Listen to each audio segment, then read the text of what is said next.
All right, welcome everybody. Welcome all our Torah Anytime viewers. Oh, new class. Okay, so the question is, we're going to speak a little bit about Chanukah. Chanukah is coming up, and there is something very interesting because when you look at the story of Chanukah, we focus a lot about the lights. Right, we light the candles. We do a lot of focus on the light, and in fact, if we said the story about Hanukkah last week, 2 weeks ago, that it was the main miracle was the Maccabees. There were like 5 Jews, the Maccabees, actually the Hashmonaim, actually it was just Yehuda Maccabee, and against like the United States Army, comparable, and they won, and that was crazy. And we don't even focus about that. We just mention them a little bit over there. We focus on the lights, the laws of lights, where you put the lights, how high you light it, how low you light it, how long it's supposed to light, what type of light you do. Everything is all about the lights. And now, why do we do without the lights? Because what happened is when the Kohanim came into the Bet HaMikdash and they're looking for oil to light, they couldn't find any oil, and then they found one oil and they lit it on one day and it lasted for 8 days. And that's why kids get 8 days of presents. No, I'm kidding. So, but the idea is why do we focus so much on the light? So and even well, there's more questions, but we'll speak about that. Let's first look about what's so special about these lights. The first day of creation. You go back to the creation. It says that God created by and God created light, and He separated between night and day. That's the first day. Then you go a little bit further, and you go to the 4th day, and God created the sun and the moon. And the obvious question will be like, I have a question, Rabbi. What was the light doing? How did the sun and the moon came now? What was the light, day 1? Because it literally says day 1 is Hashem created the light. But only the sun and the moon came 4 days later. So what was the light that God created in the beginning? And the answer was, it was a different type of light. Not the light that we have it now. It was a light known as the Or HaGanuz. Or HaGanuz was like this mystical, secret light that it became. What was so special about it? First of all, let me tell you how long it lasted. It lasted until Adam HaRishon got kicked out of Gan Eden. 36 hours. So you have the 12 hours of Friday, the 24 hours of Shabbat. So you have 12 and 24 is 36. And then Adam left after Shabbat in Gan Eden. So there was 36 hours of this special light. And this special light is this light. It's like a light of, you could explain it, a light of clarity. I'll give you an idea. We're constantly living our life with uncertainties. Let's get the simplest example. I heard this. You go into a restaurant and you order a meal. And you order the meal, and the guy next to you, or the girl next to you, orders a meal too. And they get the meal first. And they're like, I should have ordered that. Oh my gosh, why did I order the chicken? Look at that. That steak looks amazing. And you're constantly, they say hindsight is 20/20. But you're like, you live your life constantly. Should I take this job? Should I not take this job? You're always uncertain. Should I marry this person? Oh, you're good. Should I marry this person? Should I not marry this person? You also. But you have all these questions. Should I buy this car? Should I not buy this? Should I take this job? Should I go to the school? Should I become this? Should I do this? Your whole life is all questions. It's all questions. And then it's questions, did I do the right thing? Did I marry the right guy? Yeah. Also. So did I put the children in the right schools? There's always questions and there's always uncertainties that you have in your life. And there's some things like, you just don't understand why things happen also. It's like there's always uncertainties. So the Or HaGanuz is a light of clarity. Everything just makes perfect sense. Think about it like this. There's a lot of things that happen in our life, and we don't know why it happens. When we'll know why it happens? After 120, the day that we die, everything becomes clear. It'll be like, oh, you know why you got into this accident over here? You know why you didn't marry this person? You know why you did this? And everything is like, you see the big picture. And it was like, oh, this is why this happened. And everything becomes clear. It's a certain clarity that you here's even a better example. You go into a haunted house, right? Or haunted, whatever it is, and there's like people there that are running and screaming, and they're in costumes, they're falling things outside, and you're screaming your head off. And then what happens is you have to go back again, and because you forgot, you dropped something on the floor, so they turn on all the lights, and everyone's just standing over there, and you're walking through, and you're like, I was scared of this.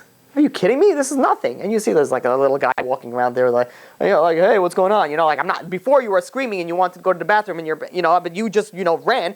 Now you're like, this is not scary at all. This is a certain light that just like things become clear and things become like, okay, everything makes perfect sense now. This is the light of the Or HaGanuz. It's a light that sort of everything just becomes clear. Everything makes sense in life. And imagine the blessing that you have if you get that. That is unbelievable. If you realize most of the things, you have problems, you don't know why you have problems. This light of clarity will tell you why you have problems. You're not sure, No problem. This light will give you the certain, like the surety of what is the right is the right correct thing to do. This is like living in like heaven. There's no doubt. There's no uncertainty. There's no questions. Everything makes perfect sense. Everything bad that happens makes perfect sense. Everything just makes sense. Now, what happened to this light is that God took it away because God saw that the wicked are also going to benefit from this as well as the righteous, and he couldn't have it, so he saved it and he hid it. And what did he hid it for? Now let's count. We have 8 candles, right? We light eight candles. You light one in the beginning, and then you light 2, and then you have 3. If you add up all the candles that we light, excluding the shamash, you get to 36. Exactly that. The secret of the 36 of the Or Ganus is in Chanukah. But now the question is how do we tap into that? How do we get that uncertain? That is, by the way, that's like the elixir of life. That is like what you want to go on. That's like all your life's questions will be answered. Everything will be clear. So how do we tap into it? If it's in this upcoming holiday, how do we get into that? So I was looking into, this Rav Shimshon Pikus has a sefer called Nefesh Shimshon on Shabbat Kodesh. In there, I want to share with you what he wrote, what he says over there, because it's amazing. So the Greeks, during the time of Chanukah, they banned 3 main things. Number 1 is Shabbat. A Jew is not allowed to keep Shabbat. Number 2 is Rosh Chodesh. Jew is not allowed to keep Rosh Chodesh. And number 3 is a Brit Milah. A Jew is not allowed to get circumcised. Now the question is why those 3 things? It seems like a very random, sect. And in fact, by the way, the Greeks were very, very, they had a lot of wisdom in it. We know Aristotle, what was the other ones? Plato and Socrates all came from Greek. They're all, I believe they're all Greek. So you have them over here, they're wise. Why did they pick these particular 3 things? See how Jews ask questions on everything. Even the things that we get defeated on. Why did the non-Jews pick that? So we look into these things and we'll find something amazing. There is Shabbat. Is these 3 things a non-Jew is not allowed to get involved in.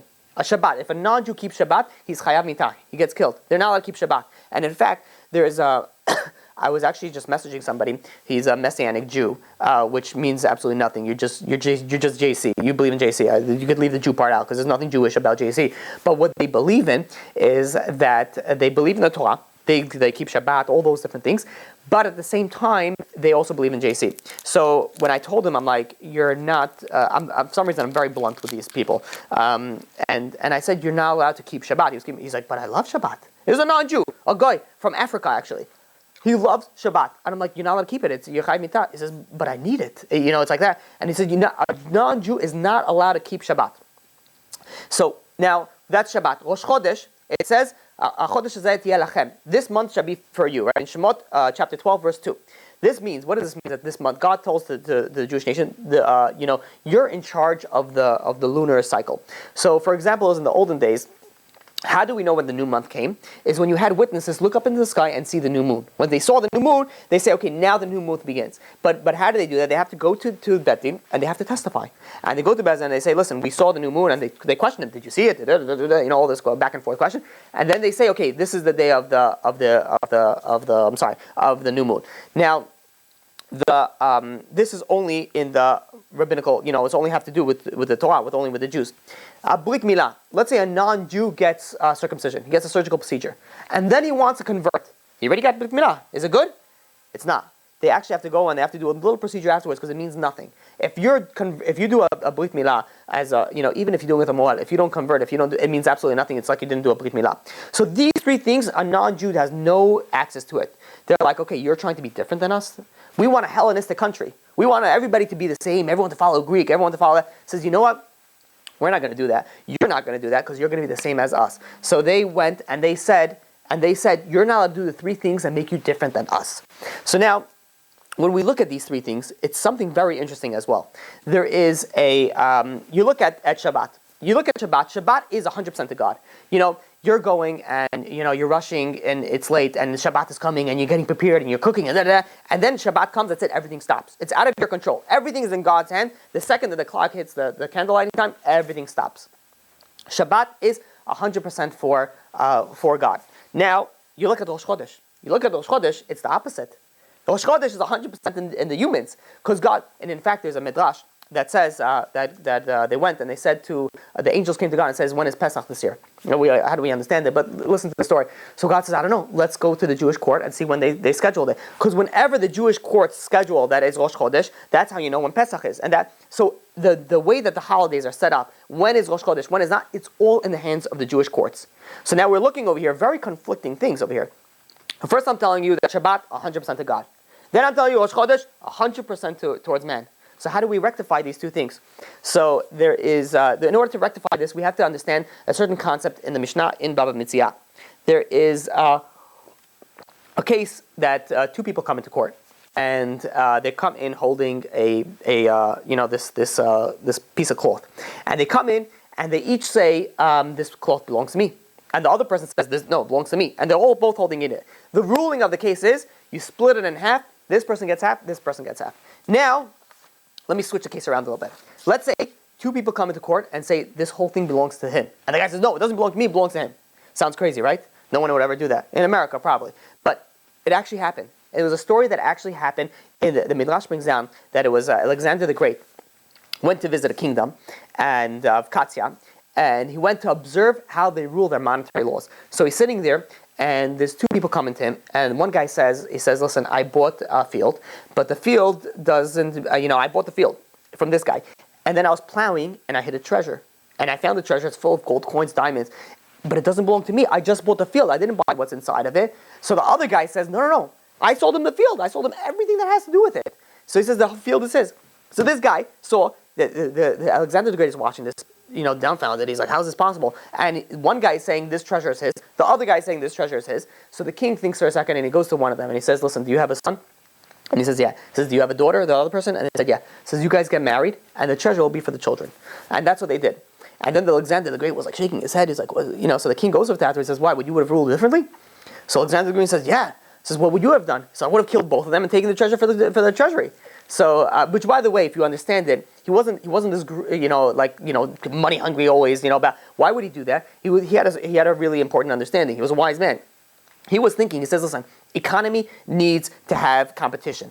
If there's no competition, if everyone's thinking about everybody else, the economy is not going to fluctuate. He says, we can't have these two people over here. We have to kill them and take the treasury over there because economy needs competition. But this actually happened. And what happened? He says, these two people, they wanted to give everything to the other person. They wanted to give 100% to the other person. The other one said, I want to give everything. It doesn't belong to me, this treasure. So what happened? They each got 100%. How? Through their children. This is how we see. So we saw the first case. Each one wanted half. They each got half. And usually when you cut it in half, it's usually worth less than actually half. When each one wanted to give the other person the whole thing, they each got 100% because their children got 100% of it. So now, with this understanding, we could understand what's going on over here between Shabbat and Rosh Chodesh. Comes Shabbat, we tell God, everything is yours. 100% it's yours. We don't have anything. Everything belongs to you. Comes Rosh Chodesh, God says, no. Everything is to you. So it's very conflicting. What do we do? So we do the same thing. We combine it. We do something called a brit. We have a covenant. We have this with this partnership that we have together with God. And in a sense, when we're doing a brit milah, we're creating this partnership. This partnership means that now we said everything's to God. God said everything's to us. We each get 100% of everything. That's the way that it works. And this, by the way, how it works with a husband and a wife as well. If a husband comes home and says, listen, I work so hard, I spend so much time getting money, and the house is not clean, and this is not clean, and she says, what do you want from me? I'm watching the kids, I'm cleaning up, I'm trying to prepare dinner, and then she goes and says, where's this? Where's my new jewelry, new clothes? They each one are arguing, and they're probably right. The husband has a right, and she has a right, but they're each saying, 50% is mine and 50% is yours. I have obligations, you have to give this to me, and the wife says, I have obligations and you have to give this to me. Each one is saying, you need to do something for me. That's not a real marriage. A real marriage is 100% for the wife, and the wife says 100% to the husband. The husband comes over to work and says, I was so successful, but only because of you, only because I have such a strong woman behind. And she's like, no, you're, the only reason why we have such a good house and beautiful house is only because of you, because your support and your strong thing. When a family lives like that, then you get not that you don't have 50 and 50, you get 100%. And this is what God was showing us in these three things. Now how are we going to plug this into Chanukah? Listen to this, is beautiful. It's a chidush, if I may say, that I thought of, and I hope that it'll shed light to this. Comes Chanukah, we had a miracle that we did, and we won the miracle. But we don't publicize that. We publicize the oil. What was the whole miracle about the oil? The oil was, what happened was that we could have halachically. we would be allowed to use any oil. We would allowed to use any oil that we want. We don't need to have the seal of the Kohen Gadol. It has to be a perfect seal of the oil. We could use any oil. But what happened was the Kohanim, they came in there like, we've been so impure. We've been under the Hellenistic influence the whole time. We've been under, there's so many Jews turned Greek and so many, we lost so much. All we want to do for God is, I just want to give everything to you. I just want to do everything for you. I just want to be so pure. And they were looking and they said, no, we don't want any impure oil. We want something that is 100% pure. So they were looking and they were looking and they're looking until they found one. The problem was it would only last for one day. So they said, listen, we want to give everything that we can for God. Everything is God. Everything belongs to God. Everything's 100% God. So God says, you're doing that? So you're giving 100% to me? I'm giving 100% right back to you. And now we're looking into how we're going to answer the Or HaGanuz. We said that secret, that awesome, amazing light. You want to know how to tap into it? You want to know how to tap? You follow the way the Chashmonaim, the Maccabees, how they did it. What did they do? They went, everything's for God. And God says, that's what you're doing for me? I'm going to give you everything's for you. When we go and we give God everything, we say, God, you know what? That's it. I'm with you. Everything that you want, I'm going to do. When you live your life that way, God says, you're living that way? 100% for me?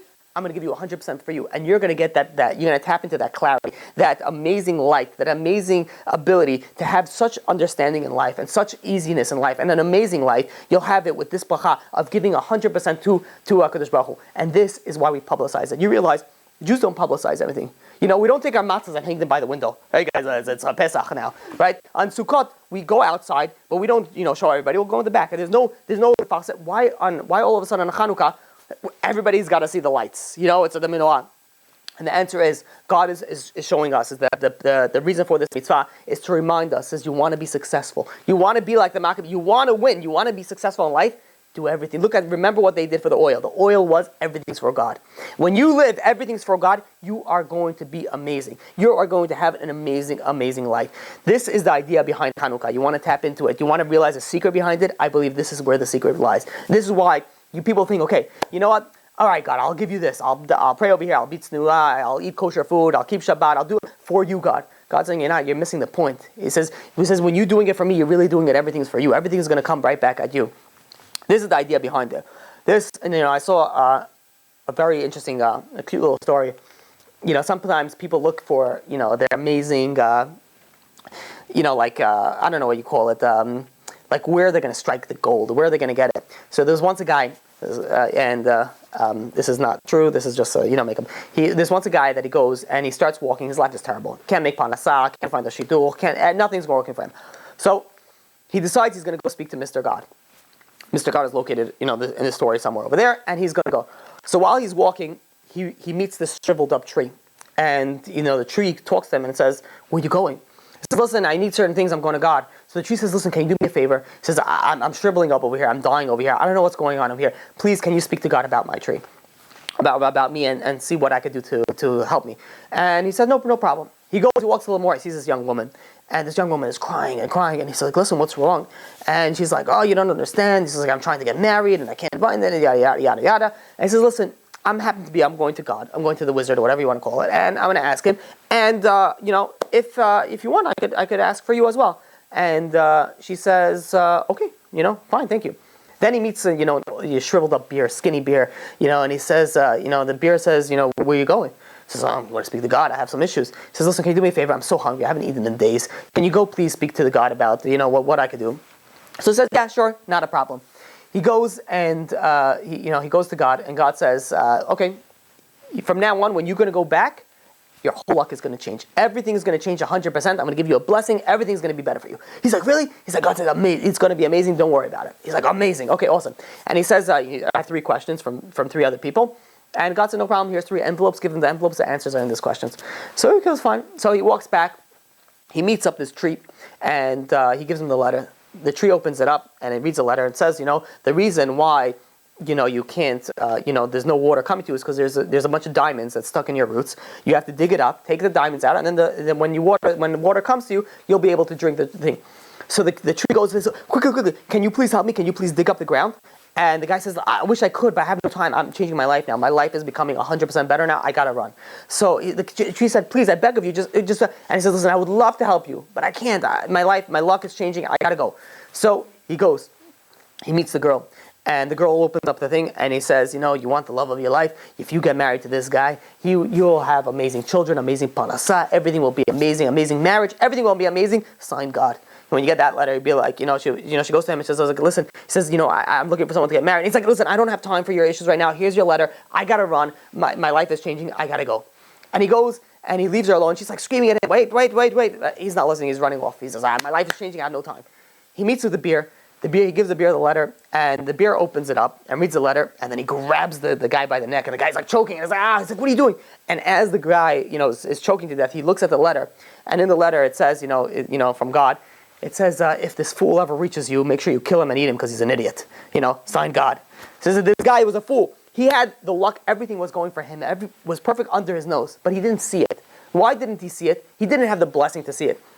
There's many times in life we have so much blessing right under our nose. Everything is, we think, okay, this is not going well, this is not going, everything is going so perfectly. But all we need to have is that clarity, that ability to see that perfectness, that ability to see that amazing light that God has for us. It reminds me of, and we'll finish with this story, of, there was once this person that left the Holocaust, survived the Holocaust is a better phrase for it. And he went, excuse me, Satan, I'm sorry. So, not that I'm the Satan, the situation. So, trying to stop the Torah. So now we'll finish with this story. There was a person that got liberated from the concentration camps, and he went, before he made his way back to America, back to wherever he was going to go, he went to the forest and he was looking for something. In his family, heritage, they had this amazing menorah that it was hand carved by someone in particular. So they went and he was looking for it for weeks. He knew that his family dug it up somewhere, but he couldn't find it. And he dug and he spent weeks and weeks until he finally found it. He took this menorah and he brought it back to him. And he went to America. When he went to America, he asked somebody if he could stay by him, and he said, "Yeah, no problem. You could stay for me until you get on your feet." Some other Jew that he met, and I forgot. This is, by the way, a true story. I think maybe it was Brooklyn. I don't know where, or Washington Heights, somewhere in the area. And he's staying over there. And comes Chanukah, the first Chanukah. So he takes out his menorah from his family, and he puts it up over there. And he lights the menorah. And it's a magnificent menorah made out of silver. It's a beauty. It's a really exquisite piece of art. And suddenly, like the 6th or 7th day of Chanukah, they get a knock on the door. And they see a wealthy businessman standing in the front. And they said, "Is that your menorah?" So the guy who answers the door says, "It's not mine. It's somebody who's staying by me." And says, "Can I speak to him? I want him. I need to buy that menorah. I need to have that menorah." So the guy comes down. He calls him down, and he says, "Is this your menorah?" And says, "Yeah, it's part of my family tradition." He says, "Listen, there's only 3 of these menorahs in the world. I need it. I'm a collector. I need it." He says, "I'm willing to pay you $50,000. You're talking about in the 1950s, what $50,000 was. You're talking about maybe $500,000 nowadays, or even $1 million that he was offering him for a menorah. And he said, "Listen, I'd love to give you." And then, by the way, this guy had no panasa. He was trying to work, couldn't find anything. He was really tempted. Should I do it? Should I not do it? I don't know. And he says, "Listen, I can't. I would love to, but this is the only remembrance I have left from my family. I went and I was looking after the Holocaust. Nobody survived, my family. This is the only remembrance that I have, and I'm begging you, I can't sell. It's not for sale." The guy said $75,000. 1950, $75,000 means a lot more than it means today. And he says, I wish I would love to. He goes up to $100,000. He says, $100,000. I'll give you $100,000 when you sell it. And he says, "It's not for sale. I'm sorry." And the guy leaves. And meanwhile, he's like, "Did I do the right things? $100,000. Think about it today. Somebody comes over to you. You have a nice piece of hammer. They offer you $10 million. You'd be like, "You want my arm with that also?" You'd be like, "Of course, take it." But this guy was, he lost everything, and this is all he lost his entire family. So fine, he goes, and life goes on. Chanukah is over. He puts him in a while away, and time goes on. There's a few years pass, and he's still in the same place. Panasah not working well, and he lights him in a while again. And this time, again, a few days into Chanukah, there's another knock on the door, and this time it's an old woman sitting over there. And she says, "Listen," she says, I couldn't bother. This is an old Jewish woman. So I couldn't bother. I saw this menorah. Can I take a closer look at it? And the guy says, "Yeah, for sure." She's a nice Jewish lady. Invites him into her house, and she starts looking into it. And and she's looking at this menorah for like a few minutes. She's like investigating from all sides, and then she starts crying. And she turns around. She says, "Where did you get this from?" And she says, it's not mine, it's somebody who, lives here. And as it goes, it just so happens that this boy was walking down. As he walks down the stairs, he turns around, he sees this old woman, looking at his menorah. He's like, there we go, another situation. He goes over to, starts walking over to the woman. The woman turns around, stares at him, and all of a sudden he freezes. For a minute, he's shocked. And then he screams, "Mommy?" And she's like, "Are you?" And they went and they ran and they embraced each other. She found his mother. His mother actually survived the camps. His mother survived the camps and he couldn't find her. He said, but you know what found her? The fact that he was able to give up on keeping on something in the family, heritage that he had to keep. He was reunited with his mother again. What is it? Would you pay anything? Was it $1 million worth it? $1 billion wouldn't be enough that he would pay for that. But you look at that, that's 20/20 hindsight. But imagine with the Or HaGanuz, the amazing light that we have from the Torah, that we're able to tap into Chanukah, everything is clear. Everything is going to be amazing. And B'ezrat Hashem, the blessing is that may we all be able to tap into this Or HaGanuz, be able to tap into this amazing light that we'll be able to B'ezrat Hashem experience, and we will see and feel the presence and everything that has to do with the Torah and God, and be able to live our lives like that and have an absolutely amazing and successful life. Zakabol.